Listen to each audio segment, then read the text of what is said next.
Son dövrlər Azərbaycan-Ermənistan dövlət sərhədində mövqelərimizi ateşə tutan məğlub ölkənin davranışları onun revanşist fikirlərdən hələ də xilas ola bilmədiyini nümayiş etdirir. İndi bu haqda növbəti sujetdən. Son günlər Azərbaycanla sərhəddə təxribat xarakterli hərəkətlərə yol verən Ermənistan utanmadan buna görə Azərbaycanı ittiham edir.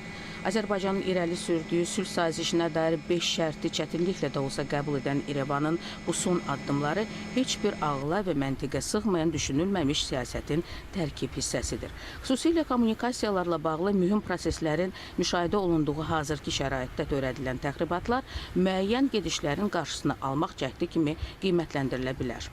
Bütün bunların qarşısını almaq üçün erməni tərəfi indidən başlayıblar sərhəd təxribatlar eləməyə, Azərbaycanı təxribata çəkməyə və bunun müqabilində həm də çalışırlar ki, Azərbaycanın uğurlarını əngəlləsinlər. Təbii ki, öz daxillərinə də, vətəndaşlara da müəyyən dərəcədə mesajlar verməyə çalışırlar.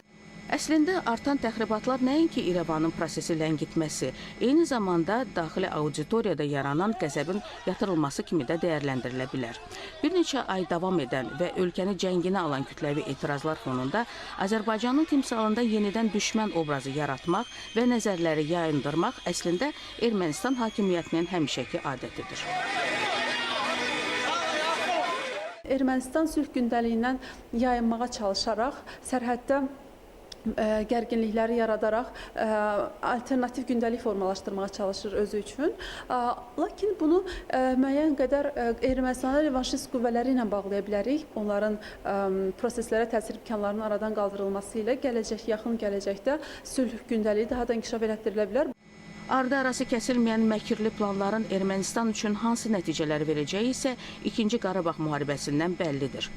Məğlubiyyət seriyasını davam etdirmək istəyi dövlət olmağı bacarmayan bu ölkənin dünya xəritəsindəki aqibəti üçün də suallar yaradır.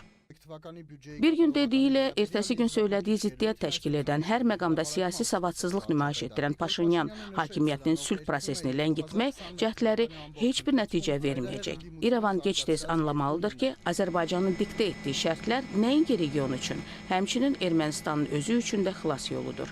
Rəsmi Bakının səbri isə əbədi deyil. Rüstəm Mikayılzadə, Məmməd Bağır Kərimov, Kəmal Əziz qızı, ASTV Xəbər.